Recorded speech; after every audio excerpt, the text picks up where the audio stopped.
Declare Luke chapter 4, verse 18 up to 19. 1, 2, 3, go. The Spirit of the Lord is upon me because He has anointed me to preach the gospel to the poor. He has sent me to heal the brokenhearted, to preach deliverance to the captives and recovering of sight to the blind, to set at liberty them that are bruised, and to proclaim the acceptable year of the Lord for our God Jesus, the Anointed One. Praise God. Muli palakpan natin si Lord. Hallelujah. So, welcome po sa buhay ng bawat isa. Welcome din po sa ating mga bisita ngayong gabing ito. Welcome po sa Jesus the Anointed One Church.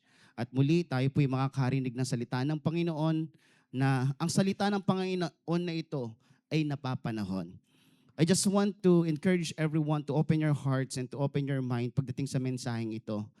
And nung ito yung aking nabasa at ito yung pinag-aralan ko, mas lalong nabuksan ang aking isipan na mas lumapit kay Lord.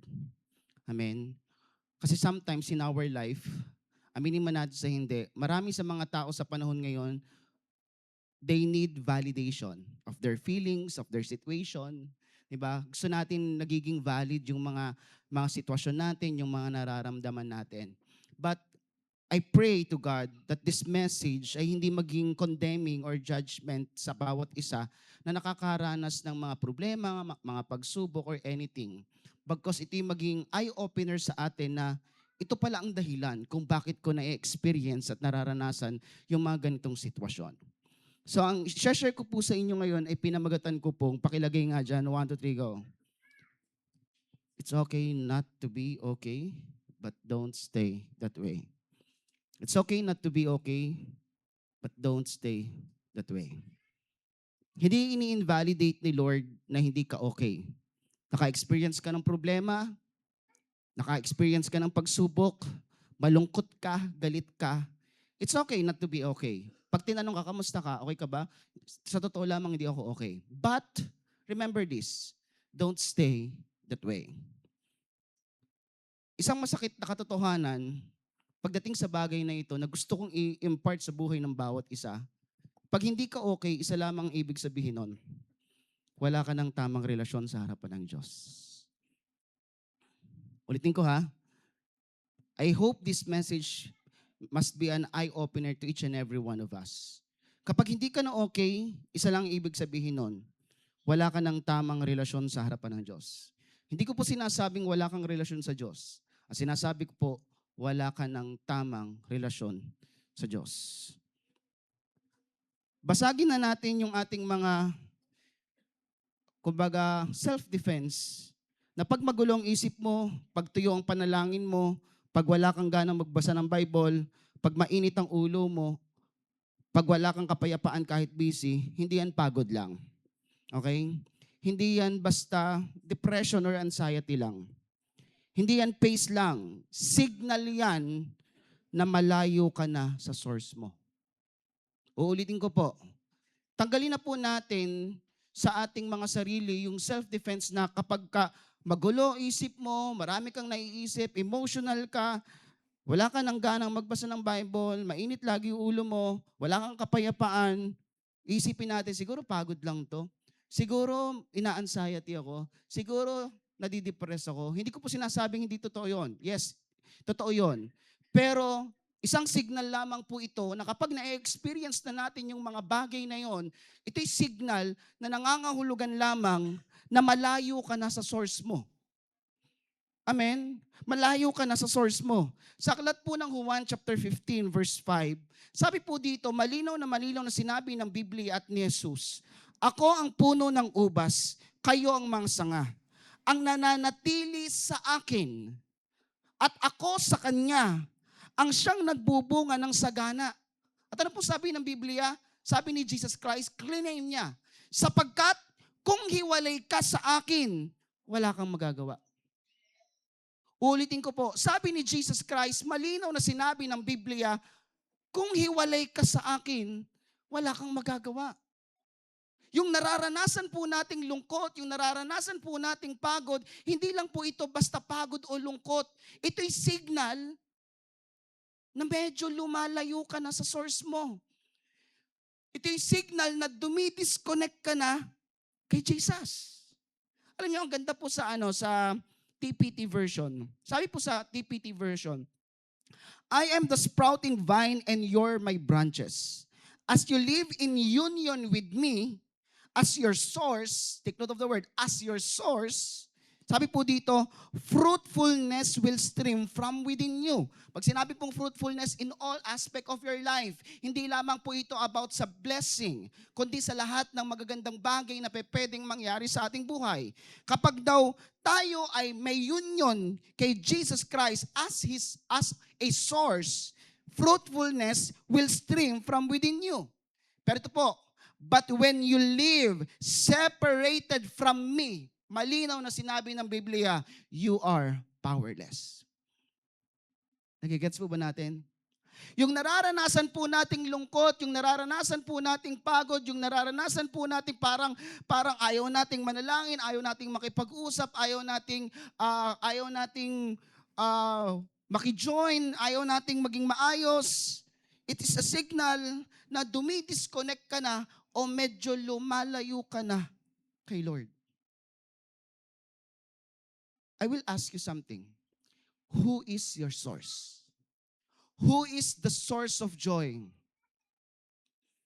Who is the source of joy? Who is the source of joy? Sino po?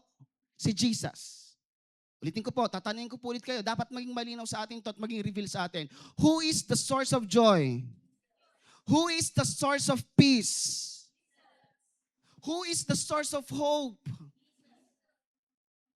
Kapag nawawala na yung joy, kapag nawawala na yung peace, kapag nawawala na yung hope, nangangahulugan, ito'y sinyales na dumidisconnect ka na o lumalayo ka na sa Diyos. Pastor, bakit ganon? Nagde-devotion naman po ako. Nagpray-pray naman po ako. Itong tanong, gaano katotoo at gaano ba kalalim at kasigurado ka na that time na nagpray ka, nagkatagpo kayo ng Diyos?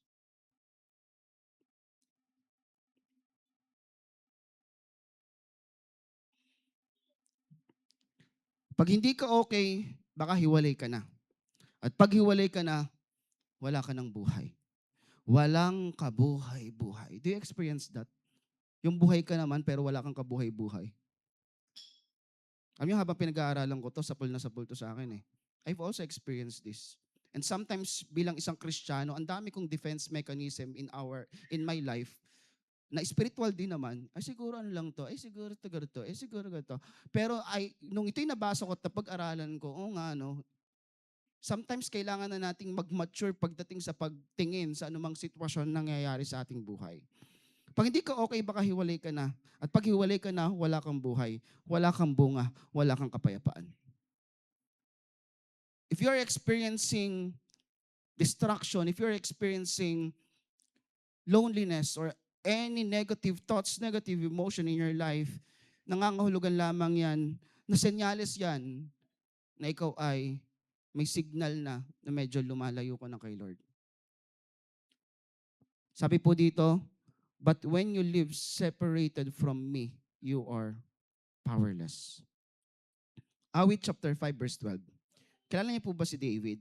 Si David po ay tinaguri ang a man after God's own heart. Pag sinabi pong a man after God's own heart, ang tao na sobrang minamahal ng Diyos.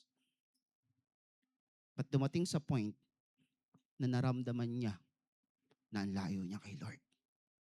Mahal siya ni Lord, pero ang layo niya kay Lord. At sa aklat po ng Awit chapter 51 verse 12, meron po siyang panalangin. Ilang beses ko na rin po ito na-share sa atin. Sa English po is, restore unto me the joy of my salvation and renew a right spirit within me. Sa Tagalog po, ibalik mo sa akin ang kagalakan ng iyong pagliligtas at alalayan mo ang espiritong matapat. Naramdaman ni David yon nung nagkasala siya. Nawala yung joy. Nung bumalik siya kay Lord, bumalik yung galak. Take note, bumalik kay Lord. Hindi bumalik sa church. Hindi bumalik sa mga religious act. Kasi kahit bumalik ka sa panalangin, pero hindi ka naman talaga totally bumalik kay Lord, walang mangyayari. Kahit bumalik ka sa pagbabasa mo ng Bible, pero hindi ka naman totally bumalik kay Lord, walang mangyayari. Nagigets po ba natin? Yung mga religious act na ginagawa po natin, it's a good thing. Pero we need to make sure na ang puso natin ay talagang totoong nanumbalik kay Lord. Nakigets po ba natin? Pag-usapan po natin, bakit nagiging hindi okay ang isang tao? Bakit nga ba hindi nagiging okay ang isang tao? Number one, may kasalanan itinatago. Isang dahilan kung bakit hindi nagiging okay ang isang tao kasi may kasalanang itinatago. Isaiah chapter 59 verse 1 up to 2. Narito ang kamay ng Panginoon ay hindi maikli, kundi ang inyong mga kasamaan na naghihiwalay sa inyo at sa inyong Diyos. Isang dahilan kung bakit hindi nagiging okay ang isang tao dahil sa kasalanan, sa mga pagkukulang, sa mga pagkakamali. Kasi ito yung nagiging parang holdback natin para mas lumapit kay Lord. Bakit? Nahihiya na tayong lumapit kay Lord. Aminin man natin sa hindi, kapag nagkamali ka, kapag nagkasala ka, nahihiya ka ng mag-pray. At ang matindi pa dito, nahihiya ka ng humingi ng tawad kasi naiisip mo na baka maulit mo na naman ulit. At doon dumarating yung tinatawag na disconnection. Alam niyo, kapag po due date na ng ating mga kuryente, meron po tinatawag na disconnection notice. Ino-notice ka na, i-disconnect ka na kapag hindi ka pa rin nakapagbayad. Alam niyo, in our hearts, there are disconnection notice pagdating sa ating spiritual life na ito na eh. Kumbaga, kaya ka malungkot, kaya mabigat yung pakiramdam mo, kaya hindi ka okay, kasi hanggang ngayon, may kasalanan ka pa rin tinatago. At yung kasalanan iyon ang nagdidikta sa iyo na lumayo kay Lord. Yung kasalanan na iyon ang nagdidikta sa atin na nakakahiya ka sa harapan ng Diyos. It's very condemning in ourselves na hindi naman tayo kinokondemn ni Lord, pero dahil may tinatago tayong kasalanan sa Panginoon, yun ang nagiging dahilan kung bakit hindi ka okay. Now, once na naiisip mo yung kasalanan na yun, I'm not okay. Nagigets po ba natin? Hindi bingi si Lord. Hindi malayo si Lord. Ang katotohanan, tayo ang lumalayo kay Lord. Naalala niyo po yung alibugang anak? Sabi niya po sa kanyang ama, sabi po niya sa kanyang sarili, bago po siya bumalik sa kanyang ama, sasabihin ko na magiging katulong na lang ako, katiwala na lamang ako. Pero nung dumating siya, hindi pumayag yung ama na gano'n ang mangyari dahil siya'y anak. Lahat po tayo dito nagkakamali, nagkakasala. Pero isang dahilan kung bakit hindi tayo okay, baka kasi hanggang ngayon meron pa rin tayong kasalanan na tinatago. At aminin man natin sa hindi, ito yung palaging mag-a-accuse sa atin. Ito palagi yung magiging parang condemnation natin kung bakit totally hindi ka maging okay. Kasi may kasalanan kang tinatago. Nagigets po ba natin? Pangalawa, walang time sa silid. Ang ibig sabihin ng walang time sa silid, walang time sa devotion. Do you do your devotion? And how do you do your devotion? Sa Mateo chapter 6 verse 6, ngunit kapag mananalangin ka, pumasok ka sa iyong silid. Bakit ito yung sinabi ng Biblia? Gusto kasi ni Lord na masolo ka. Gusto ni Lord na magkaroon tayo kasama si Lord ng tinatawag na memorable time when we do our devotion. Na hindi natin ito binabasta-basta. Sabi ko nga sa inyo, napaka-imposible kasi na nag-devotion ka na malungkot, lalabas kang malungkot. Napaka-imposible kasi na nag-devotion ka na wala kang kapayapaan, na lalabas kang wala pa rin kapayapaan. Napaka-imposible na nagbasa ka ng Bible, na nalangin ka, after mong manalangin at after mong magbasa ng Bible, wala ka pa rin pag-asa, wala ka pa rin kapayapaan. Bakit? Kasi si Jesus ang source of everything. If you need hope, si Jesus Christ ang iyong malalapitan. If you need strength, si Jesus Christ ang iyong malalapitan. Baka kasi, pumasok ka sa silid, pero hindi ka kumonekta. Nakigets po ba natin? Ang cellphone, kahit nakasaksak yung charger dun sa saksakan, kung hindi nyo isasalpak yung salpakan niya sa cellphone, hindi yan magcha-charge. Pwedeng magkatabi ang cellphone at ang charger na hindi nagcha-charge ang cellphone. Ganon din tayo. Pwedeng nagkita at nag-meet up kayo ng Diyos through your prayer, through your devotion, pero hindi ka naman talaga kumonekta kay Lord. Sa panong paraan na hindi ka kumonekta kay Lord, nagsumbong ka lang. Hindi mo inalaw na kumilos si Lord sa buhay mo. Every time we pray, alin ang mas marami? Yung nagsasalita ka o yung nagsasalita si Lord? Yung nagsusumbong ka o yung nag-a-advise at nagko-comfort si Lord?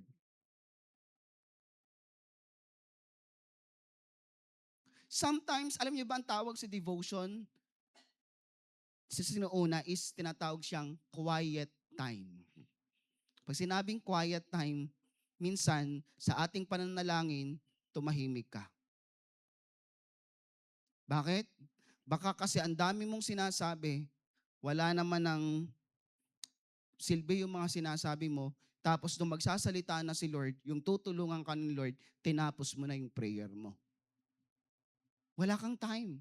Most of the time sa ating pagdi-devotion, minamadali natin ang devotion. Masyado kang conscious sa iyong oras, masyado kang conscious sa iyong mga nangyayari. Why not hayaan mong magsalita si Lord? Sino sa inyo ditong may na-experience ng may kausap ka pero halatang gustong umalis na agad? Na-experience nyo ba yun? Yung parang kausap ka pa lang, kakaupo nyo pa lang dalawa, pero parang, oras na ba yun? Ano? Okay na? O sige. 'Di ba? Parang nakaka-insulto sa isang tao na may kausap ka tapos ipaparamdam mo dun sa isang tao na parang gusto mo na agad matapos yung usapan. Let us seize every moment na kasama natin si Lord in our devotion time. Kasi kung hindi ka okay, it's okay. But don't stay that way. Amen? Kasi pag puro labas lang, puro tao lang, puro trabaho lang, puro scroll lang, mauubos ka. Kailangan mong pumasok sa salid at magkaroon ng personal encounter with God. Amen? Do you encounter with God in your devotion? Na-encounter mo pa ba si God in your devotion time? Nararamdaman mo pa ba siya? Every devotion time natin? Hindi ko po sinasabing kailangan laging kilabutan ka. Ang sinasabi ko po, may personal encounter ka every time na magdi-devotion ka kay God. Yun ang gusto ng Panginoon. Amen? Kasi si Lord, hindi siya papayag na haharap ka sa Kanya, makikipag-usap ka sa Kanya, at lalabas ka ng hindi okay. Hindi hahayaan ng Diyos na lalabas ka sa kwarto ng hindi ka okay. Kaya nga po ang ating devotion ay every morning and every evening. Bakit? Wala na tayong ligtas doon. Ano ibig sabihin wala nang ligtas? Wala na tayong excuses doon. Nung nag-devotion ka ng evening, ano man yung nangyari sa buong hapon, okay na. Okay? Okay na yon. Naidulog mo na kay Lord. At pagkagising mo, ano man yung mangyayari sa buong araw, nag-devotion ka, magiging okay na rin yon. Kontrolado mo na. Andyan ang banal na espiritu na gagabay sa'yo. Are you getting the point? Pangatlo, bakit nagiging hindi okay ang isang tao? Pangatlo, mali na ang inuuna. Mali na ang iyong priority. Mateo chapter 6 verse 33, ngunit inahin ninyo ang kaharian ng Diyos at ang kanyang katuwiran. Pag inuna mo ang pera, pag inuna mo ang tao, pangarap mo, trabaho mo, pag-aaral mo, karelasyon mo, magkakagulo-gulo ang buhay mo. Kasi nawala na sa ayos yung trono. Let Jesus be your priority. Hindi ko po sinasabing first. Let Jesus be the center of all your priorities. Hindi po siya part of your priorities. Jesus must be the center of all your priorities. Bakit kailangan siyang sentro ng priorities? Kasi gusto pa rin ng Diyos na makailam sa lahat ng aspeto ng buhay mo. Hindi lang siya dapat priority mo lang. One of your priorities. Na para bang si Lord sa trabaho, pamilya, ganyan. No. Si Lord nasa gitna. Trabaho, pamilya, pag-aaral, ano man yan. Si Lord ang nasa gitna. Bakit? If God is the center of your priority, it means magiging maayos ang lahat ng aspeto ng buhay mo. Kasi pag sinabi mo si Lord ang first priority mo, pagdating sa second priority, wala nang pakialam si Lord. Ba? Lord, wag mo na papakialaman yung trabaho ko kasi pangalawa tong trabaho ko. At least nauna na naman na kita. So, wag mo na papakialaman sa trabaho ko. Wag mo rin ang papakialaman sa pamilya ko. No. Kaya tayo hindi nagiging okay kasi hindi natin ginagawang priority si Lord. Pag inuna mo ang pera, ang tao, trabaho, pag-aaral mo, negosyo mo, o anumang bagay sa mundong ito, magkakagulo-gulo ang buhay mo. Bakit? Mawawala sa ayos yung trono. Dapat si Jesus Christ ang naging nasa trono. Amen? Alin ba ang mas mahalaga sa iyo?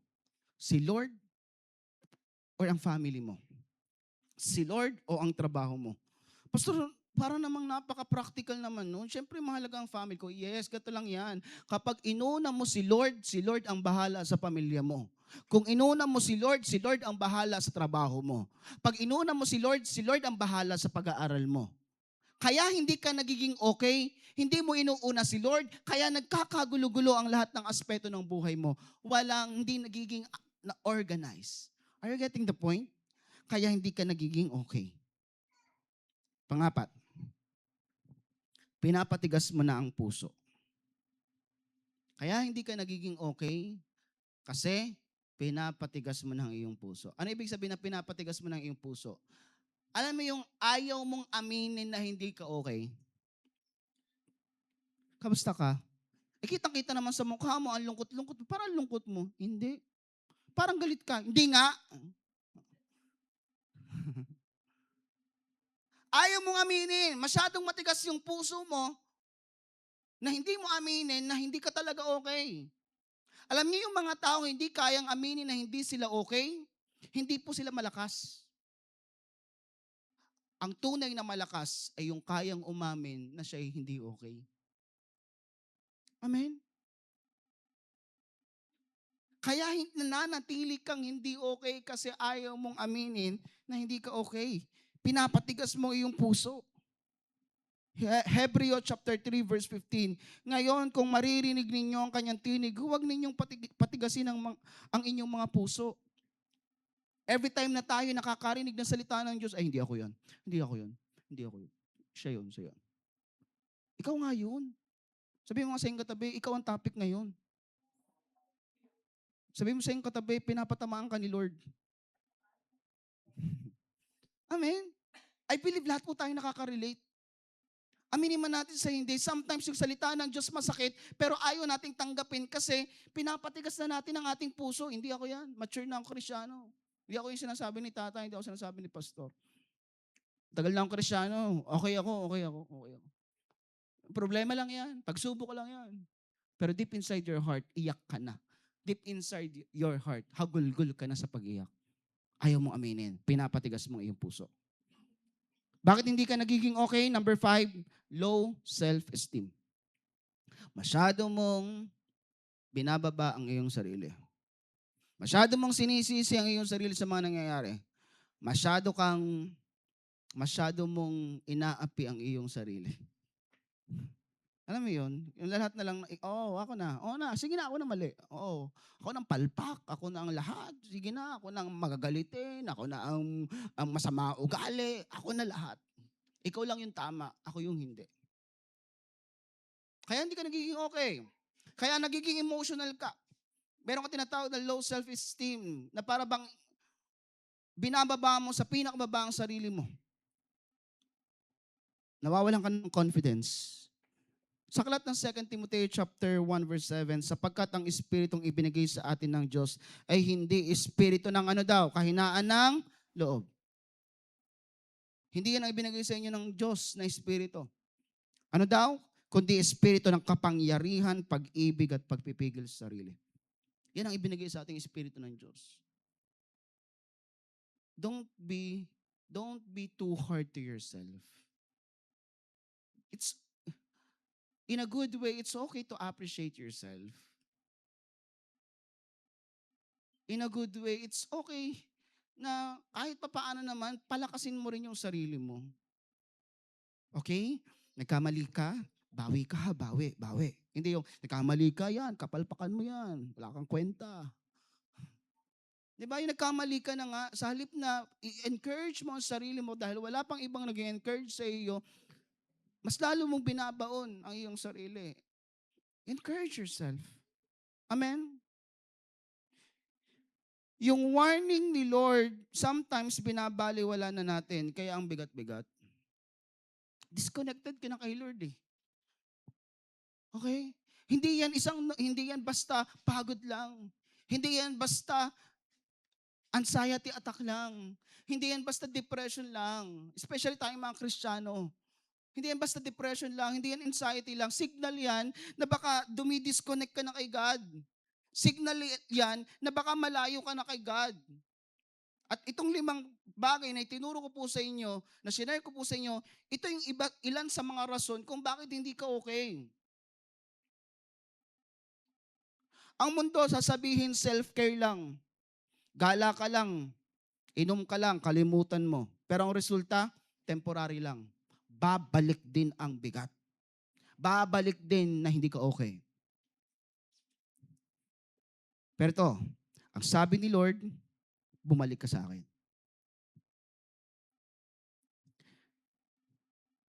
Lumapit kayo, kayong mga nahihirapang lubha sa inyong mga pasanin, at bibigyan ko kayo ng kapanatagan. Come to me, all who are weary and heavily laden, and I will give you rest. Isang paanyaya mula sa ating Panginoon na kung nakakaranas ka ng kabigatan, na kung nakakaranas ka ng matinding problema, kung hindi ka okay, kung ikaw ay nalulungkot, ang sabi ng Diyos, lumapit ka sa Kanya. At may kasiguraduhan na ibibigay ng Diyos sa iyo yung hinahanap mong kapahingahan na hindi mo kayang makuha sa mundo, na hindi mo kayang makuha sa ibang tao, hindi mo kayang makuha sa pag-i-scroll mo sa Facebook, pag-i-scroll mo sa cellphone. Lumapit ka kay Lord. Bumalik ka kay Lord.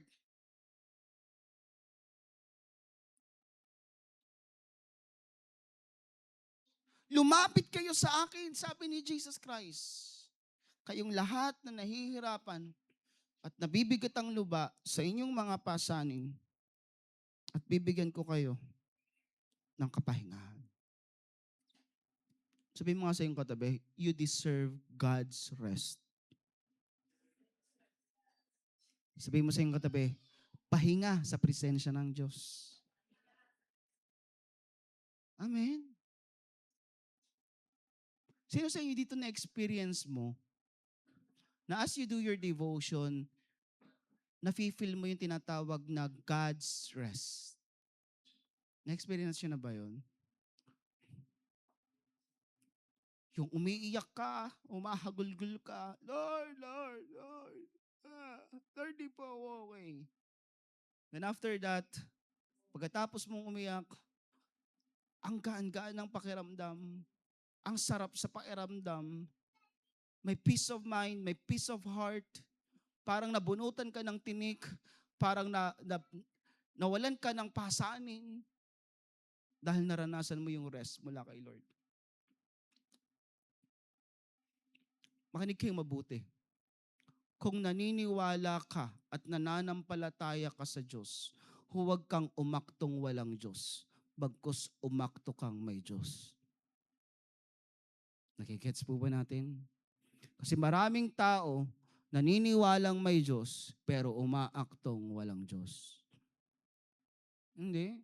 Nagawa ko naman, pastor, yun eh. Nag-devotion naman ako. Nag-pray naman ako. Pero walang nangyari. Lalim. Kung walang nangyayari, ibig sabihin, kulang ka sa lalim. Kulang ka sa eagerness na talagang mas ma-encounter mo si God.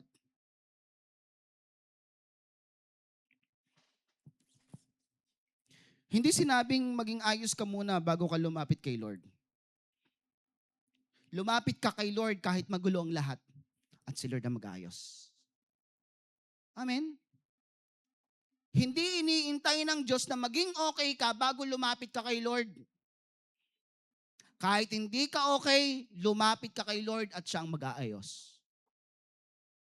Tama po ba? Kapag po kayo nasiraan ng cellphone, ano pong gagawin ninyo? Ipapa-repair. Itong tanong, bago nyo pa ipa-repair, kailangang repair na muna bago nyo ilapit dun sa magre-repair? Ay hindi, aayusin ko muna bago ko ilapit sa magre-repair. Ano pang silbi kung ikaw mag-aayos? Di ba? Nagigets mo ba natin? Magpapa-car wash ka. Oh, kapag magpapa-car wash ka, anong gagawin mo? Wait lang, lilinisin ko muna yung aking kotse bago ko ilapit dun sa car wash. Ano pang silbi kung ikaw ang maglilinis? Are you getting the point? Sometimes, gato nagiging mindset ng mga tao. Saka na lang ako lalapit kay Lord kapag okay na ako. Saka na lang ako lalapit kay Lord pag mabait na ako. Saka na lang ako lalapit kay Lord kapag wala na akong problema. No! Ang paanyaya ng Panginoon ay para sa mga taong basag. Ang paanyaya ng Panginoon ay para sa mga taong hindi okay. Ang paanyaya ng Panginoon ay para sa mga taong may kabigatan. Kaya hindi mo kailangan maging okay muna bago ka lumapit kay Lord. Kahit hindi ka okay, lumapit ka kay Lord kasi si Lord ang magpapa-okay sa iyo. Si Lord ang mag-aayos sa iyo. Amen? Unang Pedro chapter 5 verse 7, ipagkatiwala nyo kay Lord sa Kanya ang lahat ng inyong kabalisahan sapagkat siya'y kumakalinga sa inyo. Amen? Mahal ka ni Lord? Di ba, Pastor, alam naman na ni Lord yung problema ko, bakit hindi pa niya ako tulungan? Alam niyo kung bakit? Bakit sabi ng iba, kung totoong may Diyos, tumingin kayo sa labas. Kung totoong may Diyos, bakit maraming wasak ang pamilya, maraming taong may problema, maraming taong may pagsubok? Ito po yung kwento ng isang barbero, tsaka po isang nagpapagupit. Sabi ng barbero, hindi ako naniniwalang may Diyos. Kasi kung may Diyos, tumingin ka sa labas, ang dami diyang mga may problema, pariwara ang buhay. Alam mo, sabi ng nagpapagupit, hindi rin po ako naniniwalang may barbero. Nagulat po yung barbero. Anong di ka naniniwala may barbero? Ako nga ito, ginugupitan kita.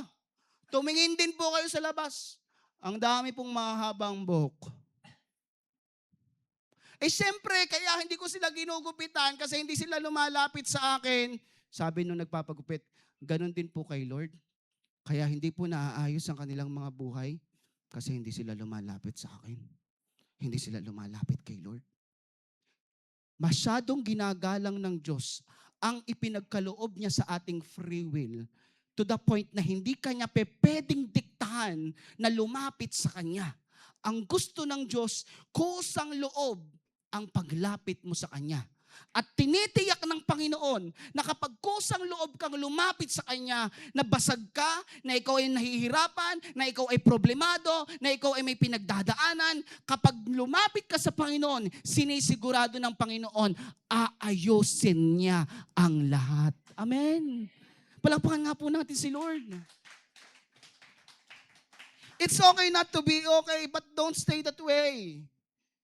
Hindi ini-invalidate ni Lord na nalungkot ka, nagalit ka. Pero isang kasobrahan na kung yung pagiging hindi mo okay ay umaabot na ng isang linggo, ng isang buwan, na para bang walang Diyos.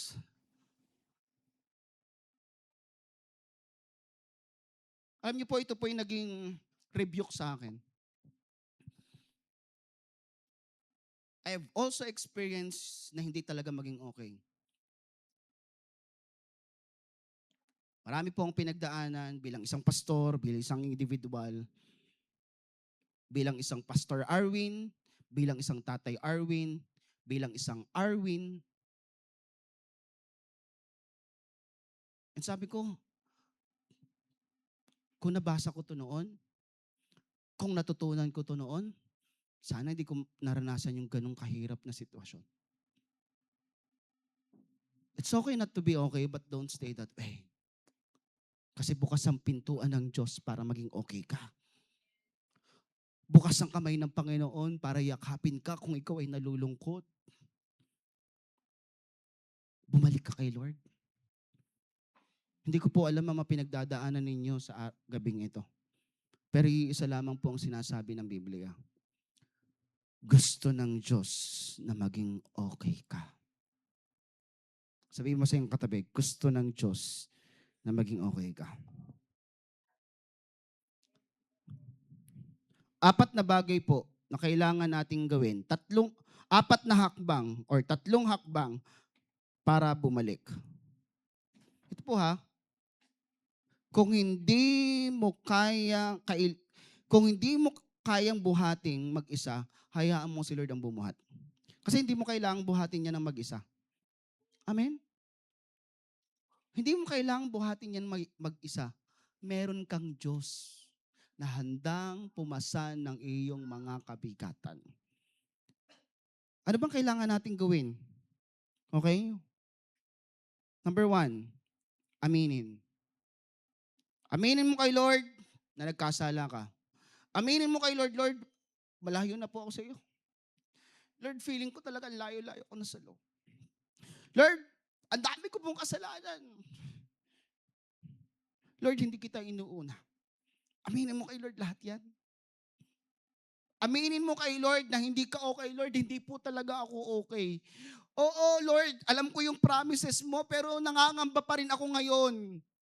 Lord, alam ko po yung promises mo, pero inaamin ko po na hindi po talaga okay yung pakiramdam ko. Hindi po okay yung nararamdaman namin. Hindi po okay ang sitwasyon namin. Aminin mo kay Lord. Amen po ba? Pangalawa, magsisi. Pag sinabi pong magsisi, ibig sabihin, iwan mo na yung mga nagpapalayo sa iyo kay Lord.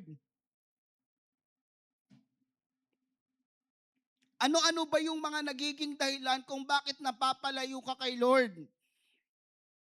Ikaw lamang ang nakakaalam nito. Iwan mo na yung mga nagpapalayo sa iyo kay Lord. Delete, putulin, umalis, tumakas, iwan. Lahat ng mga hadlang, lahat ng mga dahilan kung bakit napapalayo ka kay Lord, for you to be okay, putulin mo na. Kasi gato lang yan, kung magdi-decide kang maging okay kasama si Lord, kailangan hindi ka maging okay dun sa dahilan kung bakit hindi ka nagiging okay. Kasi hanggat okay ka pa rin sa kasalanan, hindi ka magiging okay kay Lord. Jesus loved the sinners but not the sin. Amen?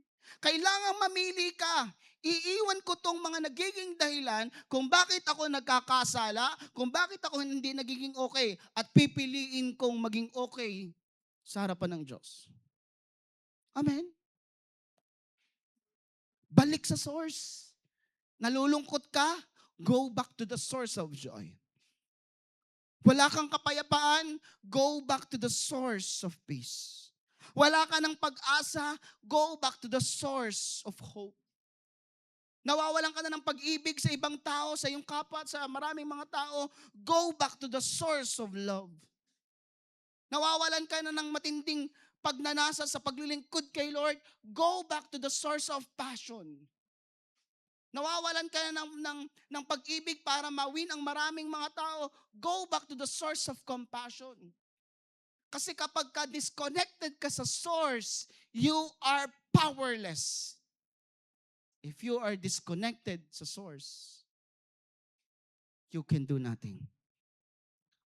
Ang buhay na hindi konektado sa Diyos ay isang buhay na walang kabuhay-buhay. Uulitin ko, ang buhay na hindi konektado sa Diyos ay isang buhay na walang kabuhay-buhay. Amen po ba? Pangatlo na kailangan natin gawin. bumalik ka sa silid. Ayusin mo devotion mo. Ayusin mo ang moment mo with God.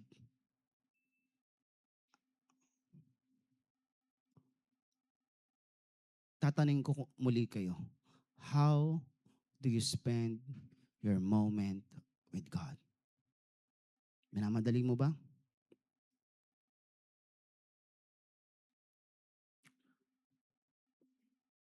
How do you spend your moment with God?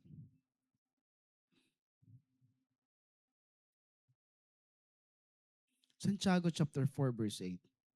Lumapit kayo sa Diyos at siya ay lalapit sa inyo.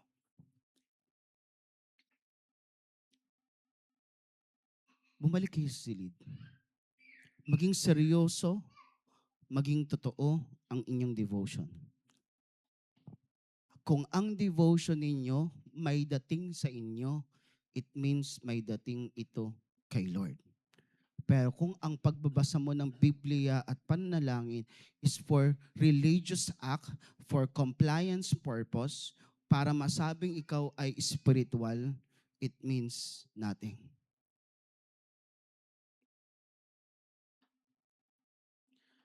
Kasi may benepisyo ang pagkakaroon ng moment kay God. Hindi ka lalabas sa silid mo na yun ka pa rin. Every time you meet God, in your secret place, in your quiet time, you will never be the same again. Amen? Uulitin ko po.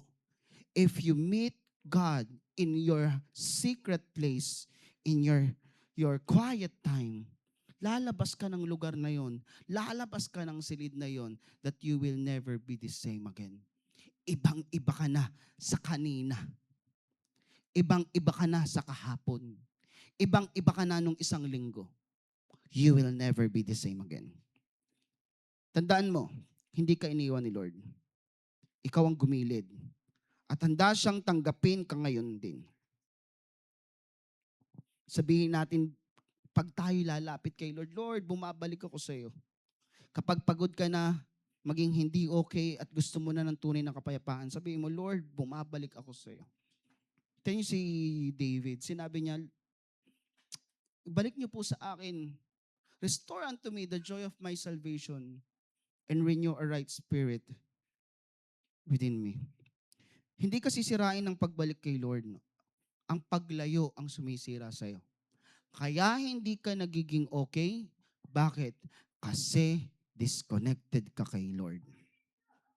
Kaya hindi ka nagiging okay. Hindi dahil pagod ka. Hindi dahil nakakaranas ka ng anxiety or depression. Kaya mo nararanasan yan, signal lamang yan na dumidisconnect ka na sa source. Amen. Alam niyo, kapag naunawahan ito ng maraming mga tao, mas magiging maliwanag ang kanilang mindset na yung nararamdaman ko, although valid, pero meron palang freedom. Bakit? Andyan si Lord. Amen? Andyan si Lord. Anxiety and depression is real. Do you believe that? Naniniwala ba kayo ng anxiety, depression, hindi yan arte lang? Totoo yan. Amen? Na-experience ko din yan. Naranasan ko yan. Pero isa lamang ang gusto kong ipaunawa sa inyo. Depression, anxiety is real, but our God is also real. Amen? Ang anxiety at depression ay totoo. Pero kailangang maging malinaw din sa atin na ang Diyos na pinaglilingkuran natin ay Diyos na totoo.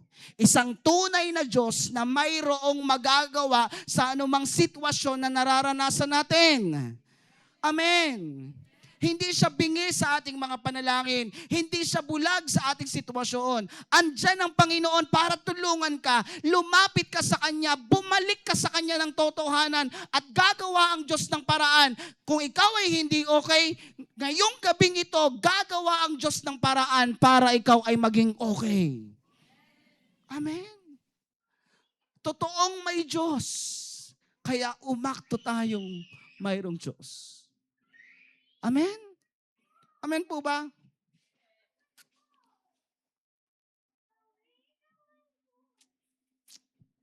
PS.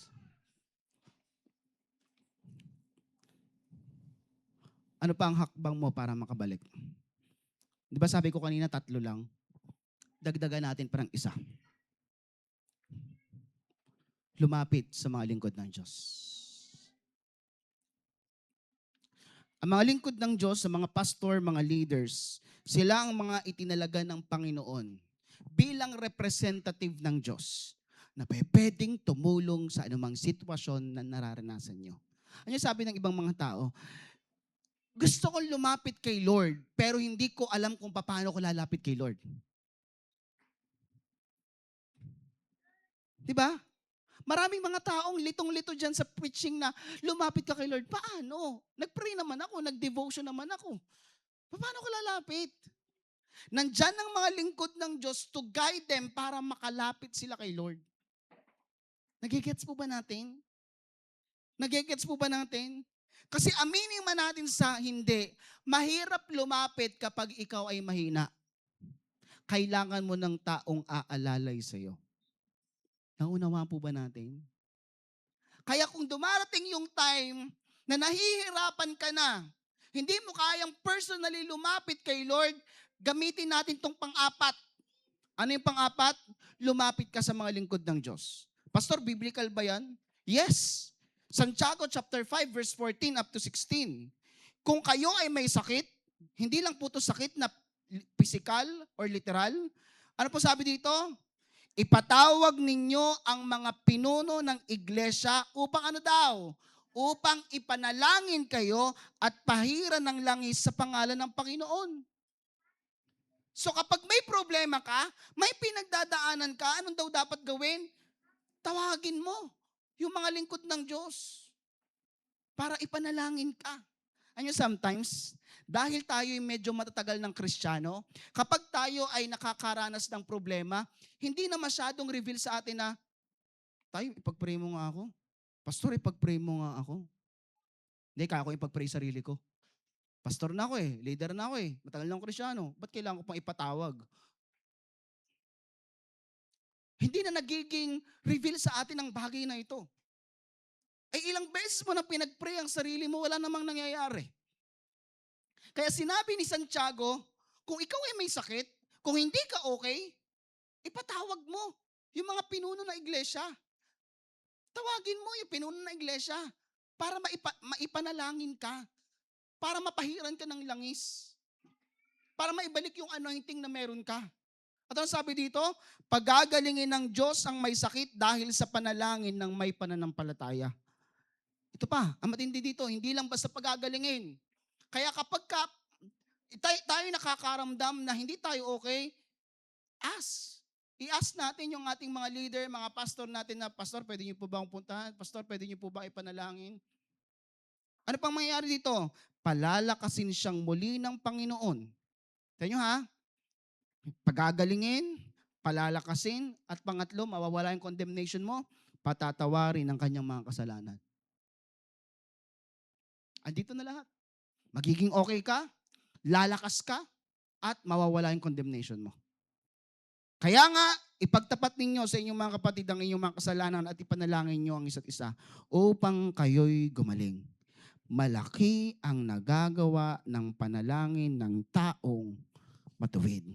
Kung hindi mo kayang lumapit mag-isa sa Panginoon at nahihirapan ka, ipatawag mo ang mga lingkod ng Diyos. Lumapit ka sa mga lingkod ng Diyos at hayaan mong tulungan kanila sa sitwasyon na pinagdadaanan mo.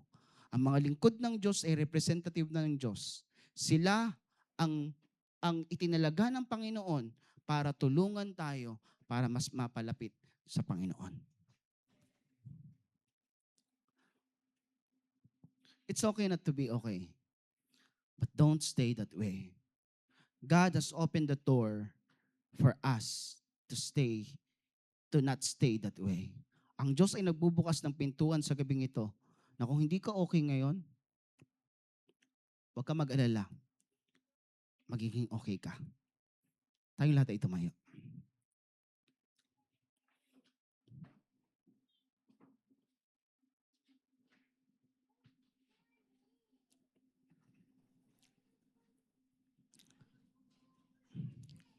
Isang paraan para maging okay tayo, unang paraan, aminin mong hindi ka okay. Huwag na tayong maglakas-lakasan.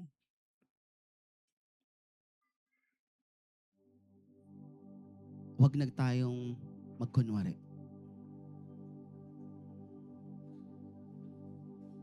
Just close your eyes and bow down your heads. Itong ating pinuntahan sa gabing ito is prayer meeting. So pag sinabing prayer meeting, ito ang pagkakataon mo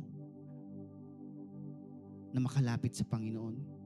Kung hindi mo ito nagagawa sa inyong bahay, sa inyong kwarto, na ilabas mo yung nararamdaman mo, na mailabas mo kung ano yung mga lungkot dyan sa puso mo, this is the perfect time para mailabas mo lahat. Huwag mong papakilaman ang katabi mo. Kasi hindi naman siya yung tutulong sa iyo ngayon, kundi si Lord. Ikaw ba'y nababalisa sa iyong future? Ikaw ba'y nahihirapan sa iyong sitwasyon? Hindi mo ba maintindihan ang sarili mo kung ano ang mga nararamdaman mo? Bakit mo ito nararamdaman? Pagod ka na sa buhay? Pagod ka na ba sa iyong buhay? Nararanasan mo ba yung depression and anxiety? It's okay not to be okay, but don't stay that way. This time is the time that God will move in your life. Kikilos ang Panginoon sa sitwasyon mo. Problemado ka sa iyong pamilya, problemado ka sa iyong mga anak, problemado ka sa iyong asawa, problemado ka sa iyong kapatid, problemado ka sa mga nangyayari sa iyong buhay, ilapit mo kay Lord. Sabi ni Lord, lumapit kayo, kayong nabibigatan at nahihirapan sa iyong mga pasanin. At ang sabi ng Panginoong Yesus, at bibigyan ko kayo ng kapahingahan. If you want to experience God's rest, I just want to give you time to pray. Come on, lapit ka kay Lord. Just close your eyes and bow down your heads. Ilapit mo sa Diyos ang iyong sarili.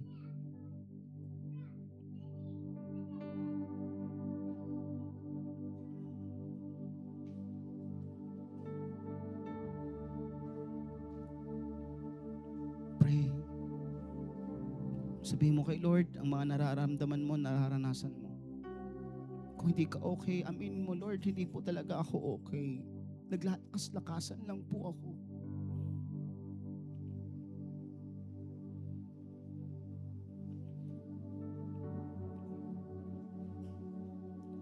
Lapit.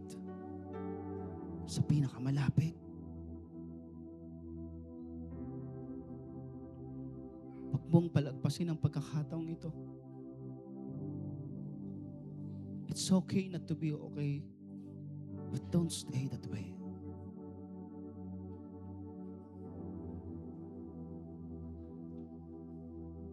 Pray. Sabihin mo kay Lord lahat ng alalahanin mo. Lahat ng gumugulo sa utak mo, sa puso mo. Lahat ng worries mo. Yung lungkot mo.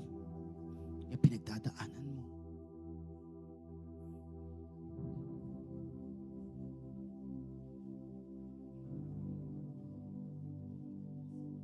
Connect again sa source. Magsisi, talikuran ng mga kasalanan. At bumalik sa silid.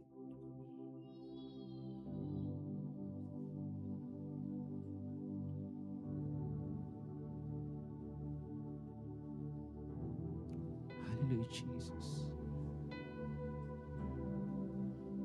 Seryosong lumapit sa Panginoon sa gabing ito.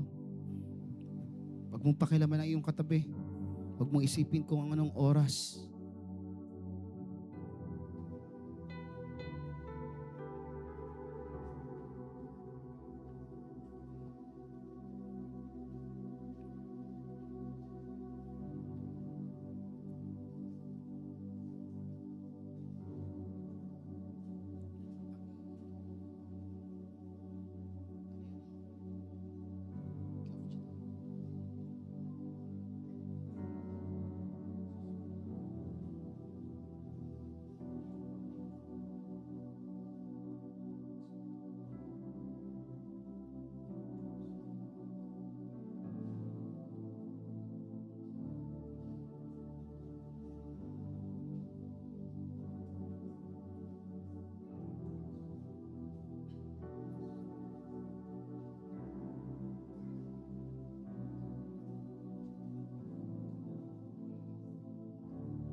Come on, just pray.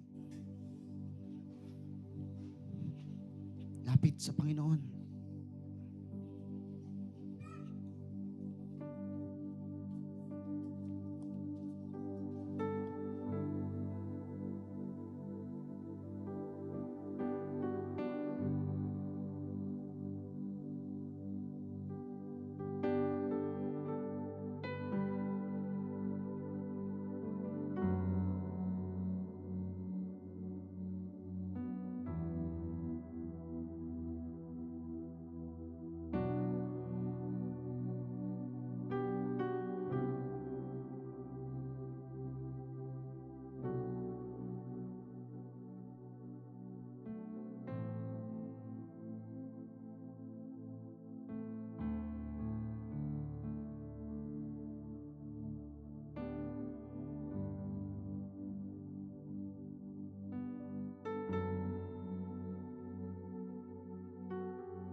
Panginoon,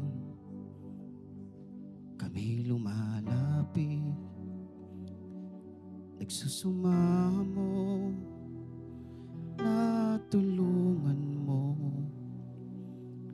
Natatakot ang aming puso, hindi alam ang gagawin. Panginoon, kami humihingi ng kalakasan at pag-asa. Ituro mo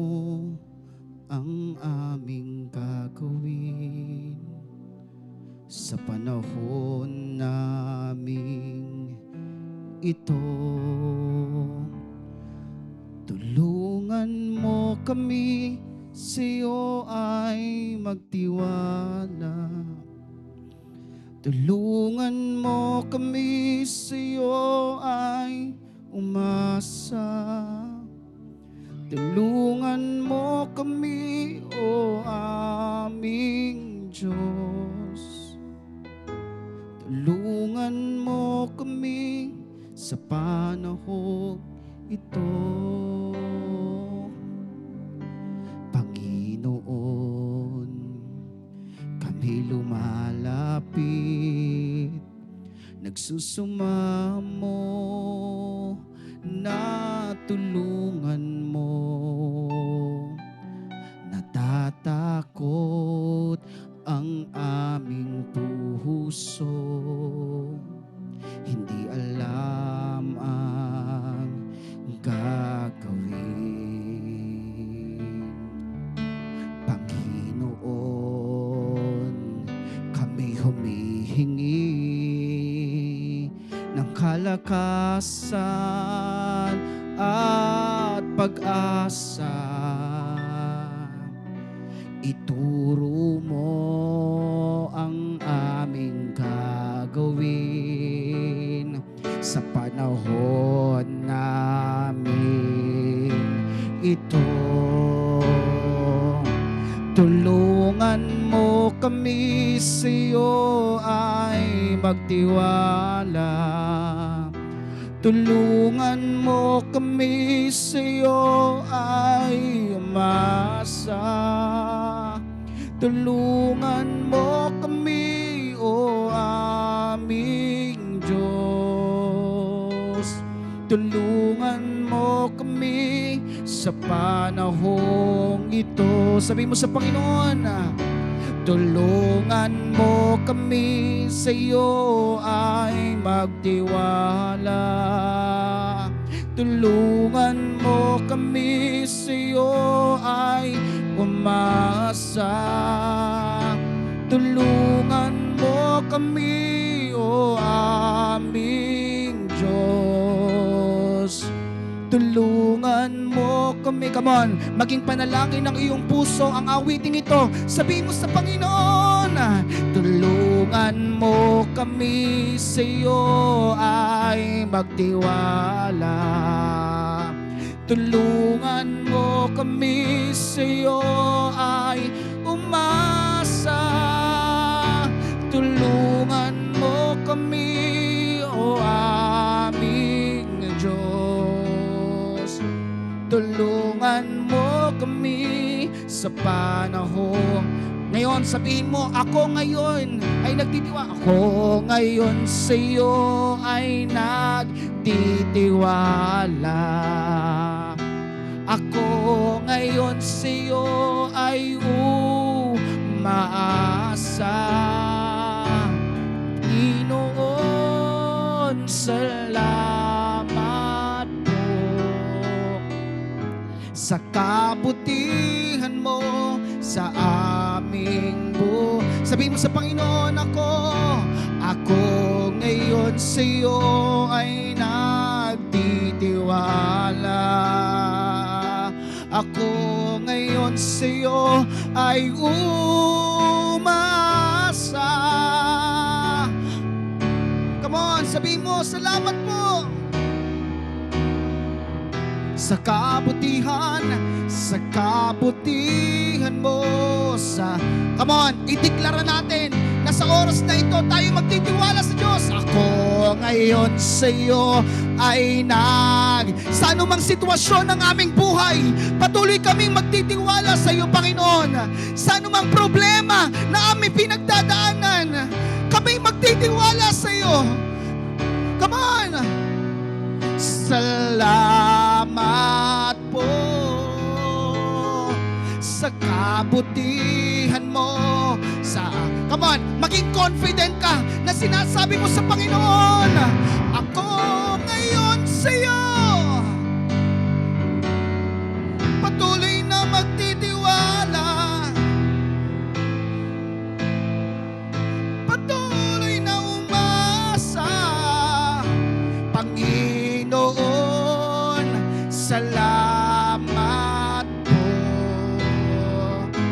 sa kabutihan mo. Ngayon naman, ating pasalamatan ang ating Panginoon. Sabihin natin, pasasalamat. Pasasalamat. Pwede mo bang itaas ang iyong kamay sa Panginoon at pasalamatan mo si Lord? Bakit? Kasi matagumpay ka na sa gabing ito.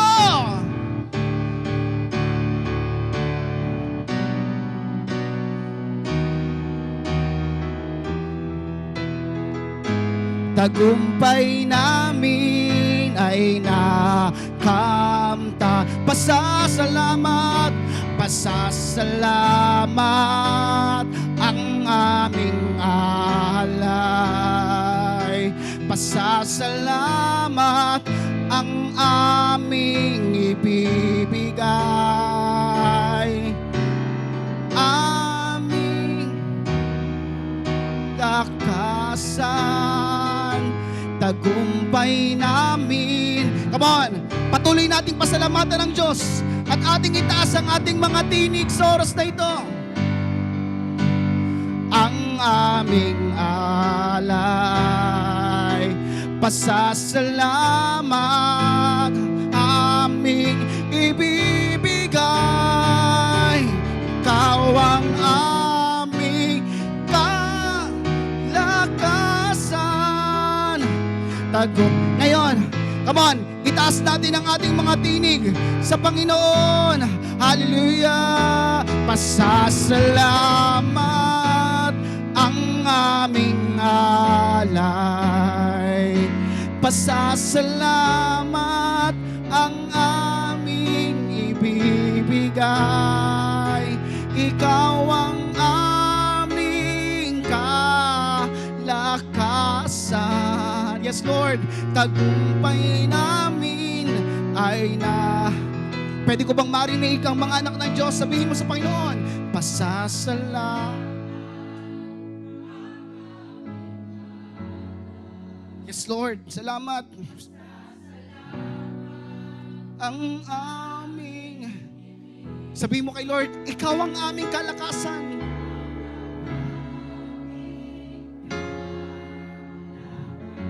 Ngayong gabing ito, ikaw ay matagumpay na. Minsan pa, ideklara natin, pasasalamat ang aming alay. Pasasalamat.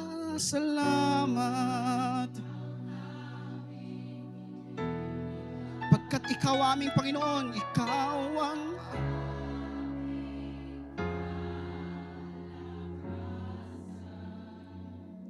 tagumpay namin. Sa huling pagkakataon na sinasabi mo sa Panginoon, pasasalamat ang aming alay. Yes, Lord, salamat. Pasasalamat.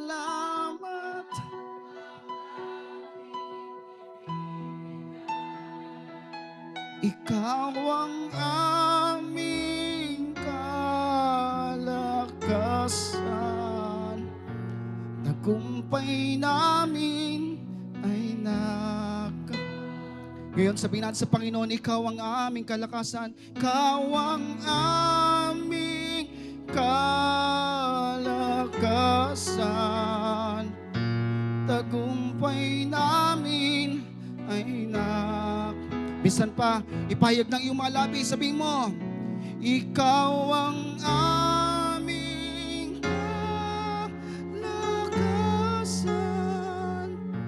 Tagumpay namin ay, for the last time, ating ipahayag sa gabing ito na siya ang ating kalakasan. Ikaw ang aming kalakasan. Tagumpay namin ay nakamtan. Lahat ng matagumpay na anak ng Diyos ay pumalakpak ng malakas sa gabing ito. Lahat ng matagumpay na anak ng Diyos na nakaranas ng kalakasan mula sa Panginoon, bigyan natin ng malakas na palakpak ang Diyos na buhay. Ang nakaranas ng kapahingahan, ang nakaranas ng kagalakan, ang nakaranas ng kapayapaan sa gabing ito ay magbigay ng papuri at pagsamba sa ating Panginoon. Hallelujah! Salamat, Panginoon. Tunay na dakila ka sa aming mga buhay. Ikaw ang aming kalakasan. Kaya anuman ang aming pinagdadaanan, ito'y aming mapapagtagumpayan. Panginoon, salamat dahil may inayos ka sa buhay ng bawat isa. Salamat dahil kumilos ka sa buhay ng bawat isa. Salamat dahil pumasok kami sa lugar na ito na hindi kami okay, pero hindi kami nananatiling hindi okay dahil kumilos ka sa aming mga buhay. Let the message na aming pong napakinggan sa gabing ito ipatuloy na maging gabay namin sa pang-araw-araw naming buhay. Na meron kaming isang Diyos na pwedeng malapitan. Isang Diyos na kayang tumulong sa aming mga pinagdadaanan. Isang Diyos na nakakaunawa ng aming mga nararanasan. Father God, hayaan mo ang salitang nahayag sa gabing ito. Ito po'y matanim at magrema sa puso ng bawat isa. In Jesus' name. Maraming salamat po. Salamat sa kapayapaan, salamat sa kapahingahan, salamat sa kagalakan, salamat sa pag-asa na ibinigay niyo po sa amin sa gabing ito. At kung kami pumasok sa lugar na ito, na kami po ay balisa, malungkot, kami po ay nangangamba, naniniwala po kami na lalabas kami ng lugar na ito na puno-puno ng kagalakan, kapayapaan, at pag-asa na nagmumula po sa iyo. Nakamtan namin ang katagumpayan dahil sa iyo, aming Panginoong Hesus. Maraming pong salamat. Gayon din po sa aming paghiwa-hiwalay sa gabing ito. Patuloy na ang pag-iingat may maranasan ng bawat isa. At sa buong linggong daraan, may kapayapaan, may kagalakan at may pag-asa at may pag-ibig na haharapin namin ang buhay na hindi nag-iisa dahil alam po namin meron kaming Diyos na kasama. Marami pong salamat, Ama. At habang itinataas po namin ang aming mga kamay sa gabing ito, igawad mo po sa amin ang walang hanggang pag-ibig ng aming Ama, ang kapangyarihan at pagpapala ng aming Panginoong Hesus, at ang walang hanggang pakikipisan ng Banal na Espiritu ay sumaatin ngayon, bukas at magpakailanman. Lalabas tayo ng lugar na ito na tayo ay okay na. In Jesus' name we pray. Amen. Praise God. God bless po sa ating lahat.